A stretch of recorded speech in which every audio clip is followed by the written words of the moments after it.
की भारत सरकारने आपल्याला आठवत असेल की जेव्हा पहलगाममध्ये हल्ला झाला होता त्याच्यानंतर ऑपरेशन सिंदूर झालं तर पहलगामच्या हल्ल्यानंतर एक ऑल पार्टी मीटिंग भारत सरकारने बोलवली होती. मला असं वाटतं ती वेळ आलेली आहे किंवा त्याला कदाचित थोडा उशीरही झालेला आहे. तातडीने माझी विनम्र विनंती आहे भारत सरकारला की एक ऑल पार्टी मीटिंग बोलवावी. हा देशाचा प्रश्न आहे आणि फॉरेन पॉलिसीबद्दल सरकारचं स्टेटमेंट आलंच आहे, पण त्याच्यात तातडीने पार्लमेंटमध्ये ही चर्चा झाली पाहिजे आणि एक ऑल पार्टी मीटिंग तातडीने घेऊन ब्रीफिंग केलं पाहिजे पक्षांना. कारण आज जग अडचणीत आहे. म्हणजे एक छोटं उदाहरण, पण ते माझ्यासाठी खूप महत्त्वाचं आहे. मी तुम्हाला सांगते, ज्या भागातून मी लोकप्रतिनिधी म्हणून काम करते, बारामती लोकसभा मतदारसंघात अनेक इंडस्ट्रीज आहेत, शेतकऱ्यांचे प्रश्न आहेत, इंधनाचे प्रश्न आहेत. ही सगळी आव्हानं, मग अमोलदादाच्या चाकणची MIDC असेल किंवा बारामती, इंदापूर, दौंड सगळ्या MIDCs असतील, या सगळीकडे MIDCचे तुटवडा झाला आहे. अनेक ठिकाणी हॉटेल व्यवसाय म्हणून अनेक युवा युवतींनी नवीन प्रयोग केले, तिथे अडचणी येत आहेत. इंधनाबद्दल झाले. आज तर बातमी आली आमची शिकायला बाहेर जाणारी मुलं, त्यांच्या तिकिटामध्ये वाढ झालेली आहे. त्यामुळे हे सगळं क्रायसिस झालेलं आहे. अशा परिस्थितीमध्ये आता हे राजकारण करायची वेळ नाही. एक देशाच्या हितासाठी, नागरिकांसाठी जगाची परिस्थिती काय आणि देश म्हणून एकत्र म्हणून आपण काय करू शकतो याची चर्चा करणं अतिशय गरजेचं आहे. आणि त्याच्यामुळे भारत सरकारने तातडीने एक ऑल पार्टी मीटिंग ही बोलवली पाहिजे आणि त्याच्याबरोबर पार्लमेंटमध्ये ह्याच्यावर चर्चा झाली पाहिजे, ही आमची मागणी. आज जर बघितलं ताई, ज्या पद्धतीने केंद्र सरकारने दावा केला होता की कुठल्याही प्रकारचं पेट्रोलियम पदार्थाची तुटवडा जाणार नाही, सिलेंडरचा तुटवडा जाणार नाही, पण आज संपूर्ण भारतामध्ये चित्र निर्माण झालेलं आहे. अनेक ठिकाणी रांगा लागल्या आहे, व्यावसायिक गॅस मिळत नाहीये. पण हे येणारच होतं ना, हे होणारच होतं, हे आपल्या सगळ्यांनाच दिसत होतं. त्याच्यामुळे आम्ही वारंवार त्याचा फॉलोअप करतच आलोय. त्याच्यामुळे माझी भारत सरकारला विनंती आहे की जी काही यंत्रणा असेल आपली, सगळे आपले म्हणजे आणि विरोधी पक्षाची लोक आहेत ना, चांगले लोक आहेत, त्यांची मदत घ्या. ही माणुसकीची वेळ आहे, ऐक्याची वेळ आहे. ही आता राजकारण करायची वेळ नाही. राजकारण करायला पुढे खूप वेळ आहे आपल्याला, पण ही भारताच्या लोकांसाठी, भारतीय आणि नुसते भारतात राहणाऱ्या लोकांसाठीच नाही, आपली आणि कुठल्याही सरकारची जे भारताच्या बाहेर राहतात, गल्फ कंट्रीजमध्ये करोडो लोक आपले राहतात, आपली मुलं आहेत शिकायला, नोकरीला गेलेली आहेत, आपले सिनियर सिटीजन्स आहेत, त्यांची सुरक्षितता ही आपली सगळ्यांची जबाबदारी. त्याच्यामुळे तातडीने भारत सरकारने ह्याच्यावर पावलं टाकली पाहिजे. 30 दिवसाची स्पेस अमेरिकाने दिली असं जेव्हा सांगितलं गेलं, नंतर काल ज्या प्रकाराने US प्रेस सेक्रेटरी आहेत कॅरोलिन, ते सांगतात की इंडियामध्ये गुड ऍक्टर्स आहेत आणि त्यांनी नक्कीच जे सरकार आहे ते त्यांना कुठे ना कुठे डिरेक्ट केलंय. तुम्ही कसं हे करता? US डॉमिनेट करते का आपल्याला आणि USच्या इशाऱ्यावर आपण चालतो? नाही, ही भावना अनेक दिवस राहुलजी आपले लीडर ऑफ ऑपोजिशन आहेत तेही वारंवार बोलत आहेत. अनेक लेख किंवा मिनिस्ट्री ऑफ एक्सटर्नल अफेअर्स पॉलिसीवर काम करणारे जे लोक आहेत किंवा आपलं जे ट्रेड डील होतं टॅरिफ्सबद्दल, आम्ही सातत्याने टॅरिफ्सबद्दल मागण्या करत होतो, त्याच्यात बदल होत होते, त्याच्यात स्पष्टता येत नव्हती सरकारकडून. त्याच्यामुळे फॉरेन पॉलिसी, त्याच्यानंतर कॉमर्स मंत्रालयाची पॉलिसी आणि आता हे नवीन आलेलं गॅसचं आव्हान आणि आपली एनर्जी सिक्युरिटी, ही खूप मोठी आव्हानं आज आपल्यासमोर आहेत. मी पुन्हा तेच म्हणते की ही तू मेमे आणि राजकारण करायची वेळ नाही. भारत सरकारने तातडीने या सगळ्या विषयांवर चर्चा करून मार्ग काढून आज भारतीय माणूस अडचणीत आहे हे मान्यच करावं लागेल. आणि नुसतं भारतीय नागरिक आहे, मग आपली इंडस्ट्री आहे, आपले रेस्टॉरंट्स आहे, हळूहळू ते वाढतच जाणार. असं राहुल गांधी या संदर्भात भाष्य केलं होतं, एनर्जी सिक्युरिटी संदर्भात बोललं देखील होतं. विरोधी पक्षांनी मांडलेले मुद्दे सरकार गांभीर्याने घेत नाही का, ते समोर येताना पाहायला मिळतं. नाही, राहुलजी जे गेले 15 दिवस, महिना म्हणतायत ते सगळंच खरं होतंय ना, आणि हे पहिल्यांदा होत नाही. चायनाबद्दल ज्या गोष्टी झाल्या तुम्हाला आठवत असेल, मागच्या सेशनमध्ये तेच झालं, राहुलजी म्हणले तेच खरं झालं. हे पुन्हा आपल्या फॉरेन पॉलिसी आणि एनर्जी सिक्युरिटीबद्दल जे राहुलजी सातत्याने गेले महिना दीड महिना म्हणतात, पुन्हा तेच खरंच होतं आणि आपण अनुभवतोय ना, भोगतंय सामान्य माणूस हो, ह्याचं दुःख आहे.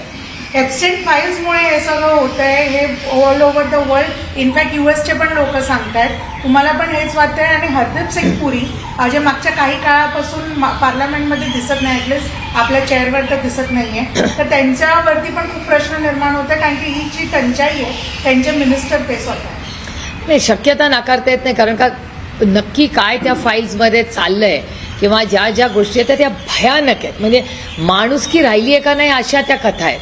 आणि अनेक देशांमध्ये अनेक लोकांनी राजीनामेही दिलेत आणि कंपनीजनी राजीनामे दिलेत अशा गोष्टींमुळे. त्याच्यामुळे नैतिकतेची वेळ आहे. नैतिकतेने ज्याला वाटत असेल आपल्याकडून चुकतेलं आहे त्यांनी नैतिकता दाखवली पाहिजे.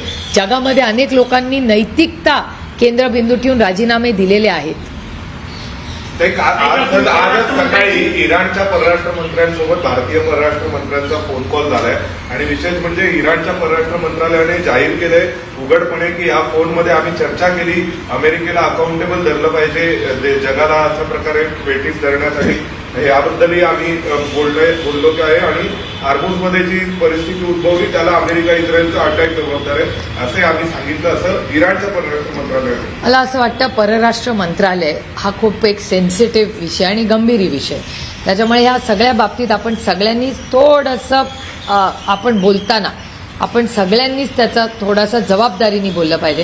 त्यामुळे जर ही जी चर्चा जी वर्तमानपत्रात आज आली आहे, मीही वाचली, तुमच्या चॅनलवरही मी पाहिली, मला असं वाटतं परराष्ट्र मंत्रालयाकडून जेव्हा स्टेटमेंट येईल त्याच्याबद्दल आम्ही मागणी करू की परराष्ट्र मंत्र्यांनी पार्लमेंटला आणि देशाला सांगितलं पाहिजे की नक्की चर्चा काय झाली. आणि भारत सरकार म्हणून मी वारंवार म्हणते की ह्या सगळ्या जागतिक परिस्थितीवर पार्लमेंट चालू आहे, चर्चा ही झालीच पाहिजे आणि ऑल पार्टी मीटिंग घ्यावी अशी आमची विनंती आहे सरकारला. बारामती असेल,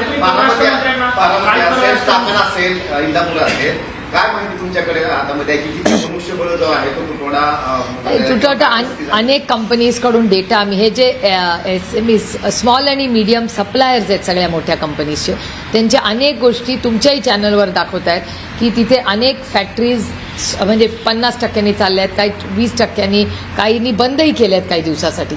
त्यामुळे हा पुढच्या एक आठवडाभरात हा डेटा म्हणजे मी महाराष्ट्र सरकारलाही आज पत्र लिहिणार आहे की महाराष्ट्र सरकारने तातडीने याचा आढावा घेऊन त्याचा फॉलोअप केंद्र सरकारकडे गेला पाहिजे. आम्ही 48 खासदार महाराष्ट्रातून येतो.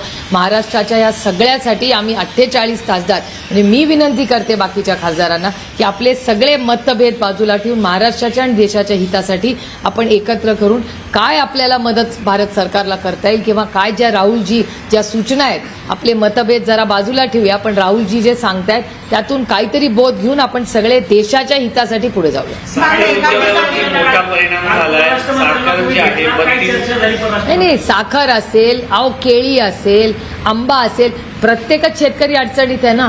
प्रत्येक शेतकरी अडचणीत. महाराष्ट्राची साखर बंदरावरती पडून आहे आणि महाराष्ट्र हा मोठ्या प्रमाणात साखर उत्पादक राज्य राहिलेला आहे आणि यामध्ये मोठा फटका शेतकऱ्यांना बसणार आहे. सहानुग्रह अनुदान देण्याची गरज आहे का? कारण नुकसान तर होत आहे पण मदत गरजेची आहे. आमची तर 2 गोष्टींची मागणी. एक तर मी तुमच्या चॅनलवर आणि वर्तमानपत्रात वाचलं की सरसकट कर्जमाफी तर नाहीच होणार आहे आणि जी काय कर्जमाफी होणार आहे किंवा पैसे मिळणार आहे ते 30 जूनला मिळणार आहे. म्हणजे माणसाला भूक आज लागली आहे आणि जेवण तुम्ही 3 महिन्यांनी देणार. म्हणजे काय नक्की महाराष्ट्राच्या सरकारच्या मनात आहे मला प्रश्नच आहे. एकीकडे शेतकऱ्यांच्या आत्महत्या महाराष्ट्रात वाढत आहेत, दुसरीकडे हे ग्लोबल क्रायसिस चाललेलं आहे. म्हणून मी म्हणते की मला आता ह्याच्यात राजकारण आणायचं नाही. माझं म्हणणं आहे राजकारण बाजूला ठेवा, ऑल पार्टी मीटिंग आणि पार्लमेंटमध्ये तातडीने ह्याच्यावर चर्चा झाली पाहिजे. एका ठिकाणी मॅम वेस्ट एशियाची जी कॉन्फ्लिक्ट सुरू आहे, तणाव सुरू आहे, दुसऱ्या जागी टेक्सासमध्ये पहिल्यांदाच 50 वर्षात रिलायन्स इंडस्ट्रीजचं इन्व्हेस्टमेंट म्हणजेच तेल शुद्धीकरणचं इन्व्हेस्टमेंट प्रोजेक्ट स्वतः डोनाल्ड ट्रम्पने अनाऊन्स केलं आहे. तुम्ही याला कसं बघतात? नाही, अर्थातच एक भारतीय अमेरिकेत जाऊन एवढी मोठी इन्व्हेस्टमेंट करत असेल तर आपण त्याचं अभिमानाने स्वागतच केलं पाहिजे. म्हणजे ह्याचा अर्थ ग्लोबल प्लेयर्स. एक काळ असा होता की भारतात बाहेरचे लोक येऊन भारतात इन्व्हेस्टमेंट्स करायचे. आता आपले मोठे मोठे आपले जे आहेत इंडस्ट्रियल होम्स, त्या सगळे इंडस्ट्रियलिस्ट आज जगामध्ये अनेक देशांमध्ये जाऊन म्हणजे टाटाज असतील, अंबानीज असतील, बिर्ला असतील, किती अशी कुटुंब आहेत ज्यांनी बाहेर जाऊन मोठे व्यवसाय उभे केलेले. त्याच्यामुळे एक ग्लोबल प्लेअर म्हणून जर भारतीय लोक मोठे होत असतील आणि त्याच्यामुळे 2 पैसे भारतात येणार असतील, भारताच्या लोकांना त्याची मदत होणार असेल, तर या सगळ्या गोष्टीचं आपण कौतुक केलं पाहिजे. डॉक्टर एस जयशंकरला तुम्ही काल भेटलात, काय चर्चा झाली? कारण की कॉन्फ्लिक्ट मी जयशंकरजींना एवढीच विनंती करायला गेले होते की जयशंकरजींना की आज महाराष्ट्रामध्ये आणि भारतामध्ये ज्या अडचणी होत आहेत आणि आम्हाला इंडस्ट्रीला जो त्रास होतोय त्याची एक त्यांना मी फक्त विनंती करायला गेले की आम्ही हात जोडून विनंती करतो की काहीतरी मार्ग काढा. लोकसभा अध्यक्षांच्या विरोधात अविश्वास प्रस्ताव आला. आता ज्ञानेश कुमार जे मुख्य निवडणूक आयुक्त आहेत त्यांच्या विरोधात देखील अविश्वास प्रस्तावाने तयारी विरोधी पक्ष करत आहे. नाही बघा, आमची इच्छा होती या दोन्ही गोष्टींवर चर्चा व्हावी. अविश्वास कारण का ज्या पद्धतीने राहुलजींना बोलायला दिलं जात नव्हतं त्याच्यावर हे होते, पण ते ह्या दोन आमच्याशी अतिमहत्त्वाची गोष्टी आहे. म्हणजे स्पीकरचा अविश्वास ठराव, त्याच्यानंतर वेस्ट बेंगॉलमधून जी मागणी आम्ही तृणमूल काँग्रेसबरोबर ताकदीने आम्ही इंडिया अलायन्स उभे आहोत, पण त्याचबरोबर तिसरी ही आमची मागणी आहे की आज जगात जी परिस्थिती झाली आहे त्याच्यावर सविस्तर चर्चा झाली. दिल्लीमध्ये आहेत ते भेटीगाठी येत आहेत. काल सोनिया गांधी नाही ते भेटी राहुलजींची वेळ मागितली आहे.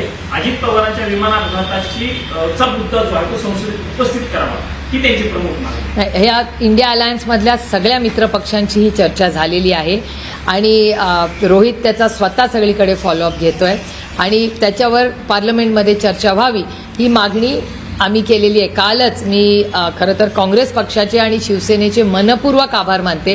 कालच्याही भाषणामध्ये अरविंद सावंतजींनी आवर्जून याचा उल्लेख केला की अजित पवारांच्या ही जी केस आहे, दादाचा जो ॲक्सिडेंट झाला तो नेग्लिजन्स होता का काय होलं ह्याची पारदर्शक इन्क्वायरी झाली पाहिजे. ही मागणी पुन्हा एकदा उद्धवजी आणि अरविंद सावंतजी, संजय राऊत साहेब, अनिल देसाई साहेब, आदित्य ठाकरे, मी सगळ्यांचे मनपूर्वक आभार मानते की या सगळ्यांनी ही जी साथ आणि काँग्रेस पक्षाने खडगेजींनी एवढा वेळ दिला, सोनियाजींनी एवढा वेळ दिला, अखिलेश यादवांना भेटला, आज तो उमर अब्दुल्लांना भेटायला चालले.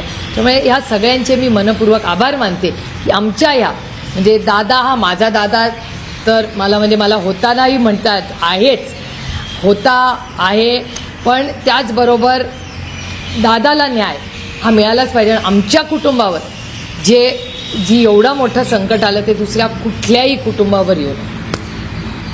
मैम, हिंदी में वेस्ट एशिया कॉन्फ्लिक्ट को लेकर आप किस तरह से ये देखिए? हमारी इतनी मांग है कि इस पे एक ऑल पार्टी, आपको याद होगा पहलगाम का अटैक जब हुआ था उसके बाद एक ऑल पार्टी मीटिंग हुई थी और उसके बाद ऑपरेशन सिंदूर हुआ था. मैं बड़ी विनम्रता से भारत सरकार को विनती करती हूँ कि 2 चीज़ें करनी ज़रूरी है. एक ऑल पार्टी मीटिंग बुलाइए, हम सब बात करेंगे क्योंकि देश क्राइसिस में है, दुनिया क्राइसिस में है, और उसके साथ एक चीज़ भी होनी चाहिए कि पार्लियामेंट में इस पे विस्तार से चर्चा होनी चाहिए. No confidence motion Om Birla के अगेंस्ट तो चल ही रहा है. ज्ञानेश कुमार के को जी, लेकर- तृणमूल कांग्रेस की है मांगे और इंडिया अलायंस पूरी ताकत से तृणमूल कांग्रेस के साथ है.